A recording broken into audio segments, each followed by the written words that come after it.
প্রতিযোগিতা অনুসারে বাজার কয় প্রকার, এইটা হচ্ছে মূল বিষয়। অর্থাৎ প্রতিযোগিতার উপরে নির্ভর করে বাজারকে আমরা কয় ভাগে ভাগ করতে পারি সেটা আমাদেরকে জানতে হবে। তাহলে আমরা বাজার কাকে বলে আগেই জেনেছি, দ্রব্য ক্রয় বিক্রয় হয়, সেই ক্রয় বিক্রয়ের উদ্দেশ্যে লেনদেনের সম্পর্ক গড়ে ওঠে। তাহলে সেই লেনদেনের সম্পর্কটা যখন প্রতিযোগিতা অনুসারে হবে তখন কিন্তু বাজার অনেকগুলো শেপ নেবে বা অনেকগুলো ডাইমেনশানে তোমাদের সামনে আসবে। কি কি ডাইমেনশানে বা কি কি ভাগে তোমাদের সামনে আসবে সেটাই আমরা আজকে আলোচনা করব। তাহলে বাজারকে কিন্তু আমরা অনেক ভাগে ভাগ করতে পারি, মূলত 7টা ভাগে আমরা বাজারকে ভাগ করতে পারি, কিন্তু তোমাদের সিলেবাস অনুসারে মূলত 4টে ভাগ পড়তে হয়। তাও আমরা সব ভাগগুলো নিয়েই আলোচনা করব। ফার্স্ট আমরা আসছি কি না, পূর্ণ প্রতিযোগিতার বাজার, পারফেক্ট কম্পিটিশান মার্কেট। পূর্ণ প্রতিযোগিতার বাজারকে আমরা কি নাম বলি, পারফেক্ট কম্পিটিশান মার্কেট। একচেটিয়া বাজার, পারফেক্টের জায়গায় এখন এসে যাচ্ছে কি ইমপারফেক্ট বা মনোপলি। মনোপলি আমরা পড়েছি, মনোপলি মার্কেট, সেটার নাম কি একচেটিয়া বাজার।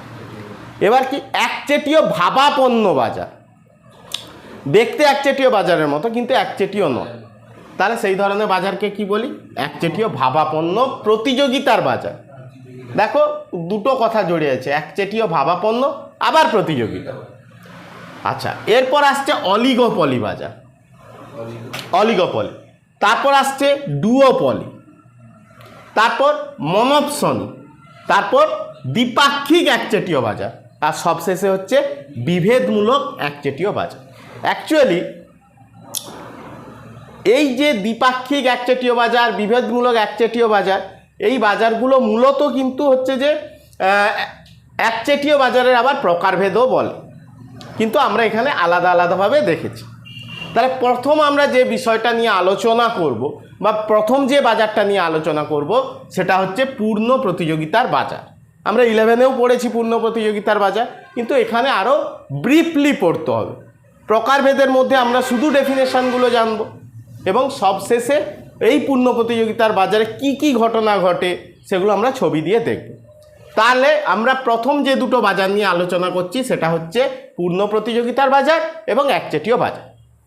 কাকে বলে পূর্ণ প্রতিযোগিতার বাজার? না, আমরা সবাই জানি যে বাজারে অসংখ্য ক্রেতা এবং অসংখ্য বিক্রেতা থাকে এবং প্রত্যেকে যে দ্রব্যটা তৈরি করে সেই দ্রব্যটা সমজাতীয় দ্রব্য। সমজাতীয় দ্রব্য মানে কি, ও যে দ্রব্যটা তৈরি করছে তার সঙ্গে এর দ্রব্যের কোয়ালিটিগতভাবে কোনো পার্থক্য নেই। অর্থাৎ একজনের দ্রব্য আরেকজনের দ্রব্যের সম্পূর্ণ বিকল্প দ্রব্য নয়, সম্পূর্ণ কি ঘনিষ্ঠ দ্রব্য। অর্থাৎ একজনের দ্রব্যের সঙ্গে আরেকজনের দ্রব্যের কিন্তু কোনো পার্থক্য নেই। ওকে, আর কি হতে পারে না, এই ধরনের বাজারে কিন্তু সবথেকে গুরুত্বপূর্ণ একটা জিনিস সেটা হচ্ছে অদৃশ্য হস্ত বা বাজার ব্যবস্থা। অর্থাৎ চাহিদা যোগানের ঘাত প্রতিঘাতে ভারসাম্য দাম নির্ধারিত হয় এবং এই ধরনের বাজারে পক্ষপাতিত্বের ব্যাপার থাকে না।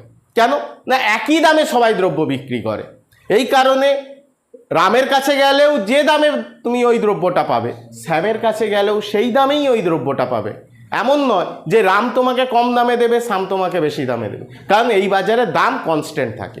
আর একটা বিষয়, এই বাজারে সবাই কিন্তু ক্রেতা এবং বিক্রেতা দাম সম্পর্কে সম্পূর্ণ ওয়াকিবহাল থাকে। অর্থাৎ দামের হেরফের কখন কেমন হচ্ছে সেটা সবাই জানে, অর্থাৎ পারফেক্ট নলেজ থাকে এই বাজার সম্পর্কে।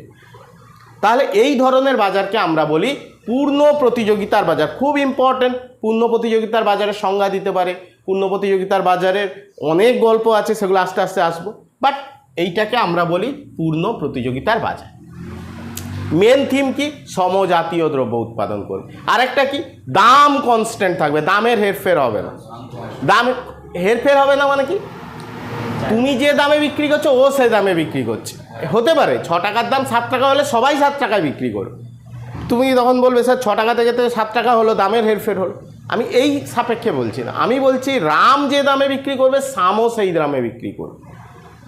ওকে, এবং এই বাজারে দেখবে যোগান যেটা আসে, একজন বিক্রেতা সম্পূর্ণ যে যোগান হয় তার সামান্য অংশ বাজারে আনতে পারে। আবার একজন ক্রেতা সম্পূর্ণ যে দ্রব্য চাহিদা করে থাকে তার সামান্য অংশই চাহিদা করে থাকে।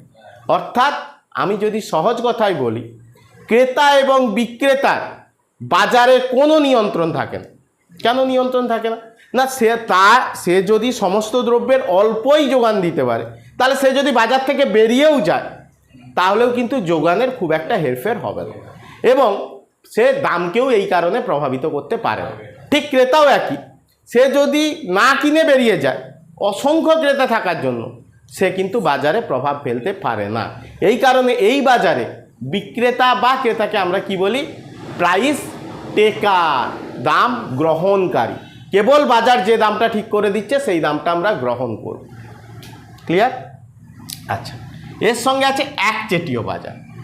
তাহলে ঠিক পূর্ণ প্রতিযোগিতার বাজারের উল্টো পাট। কীরকম না, এই বাজারে বিক্রেতার সংখ্যা এক, কিন্তু ক্রেতার সংখ্যা অসংখ্য। তাহলে বিক্রেতার সংখ্যা এক হওয়ার জন্য একজন বিক্রেতা, তাকে কোনো অ্যাডভার্টাইজমেন্ট কস্ট দিতে খরচ করতে হয় না। কেন? সে জানে আমি যে দ্রব্যটা বাজারে নিয়ে আসবো, সেই দ্রব্যটা যে দামে নিয়ে আসবো, যদি কেউ সেই দাম দিতে রাজি থাকে তবেই সে দ্রব্যটা পাবে।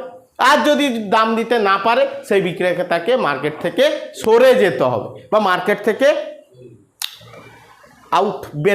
বের হয়ে যেতে হবে। ঠিক আছে? তাহলে এই যে বিক্রেতার সংখ্যা এক হওয়ার জন্য এ কি করতে পারে? প্রাইস মেকার, অর্থাৎ দাম নির্মাতা। আমি যদি একা বিক্রেতা হই, তাহলে আমি যে দ্রব্যটা তৈরি করছি তার জন্য যে দামটা নির্ধারণ করব, সেই দাম দিতে কিন্তু প্রত্যেকেই বাধ্য থাকবে। যে বাধ্য থাকবে না সে ওই দ্রব্যটা পাবে না, আর যে ওই দামটা দিতে রাজি থাকবে সে পাবে। এই ধরনের বাজারে কোনো বিজ্ঞাপন ব্যয় লাগে না। কেন বলো তো? কারণ সেটা একটাই বিক্রেতা। বিজ্ঞাপন দেয় কেন? যে তোমার থেকে আমার দ্রব্যটা ভালো, এইটা বোঝানোর জন্য। কিন্তু এই বাজারে তো আমার ভালো বোঝানোর দরকার নেই, কারণ আমি ছাড়া আর কেউ নেই। তাহলে এই ধরনের বাজারের উদাহরণ কি হতে পারে? কি হতে পারে? ভারতীয় রেল হতে পারে। আর কি হতে পারে? CESC, Calcutta electricity supply corporation. তারাই একমাত্র কলকাতায় ইলেকট্রিক সাপ্লাই দিয়ে থাকে। তাহলে এই যে বাজার, মানে এই ধরনের দ্রব্যের বাজারগুলো, যে উদাহরণগুলো দিলাম, এগুলো মূলত একচেটিয়া বাজারের উদাহরণ।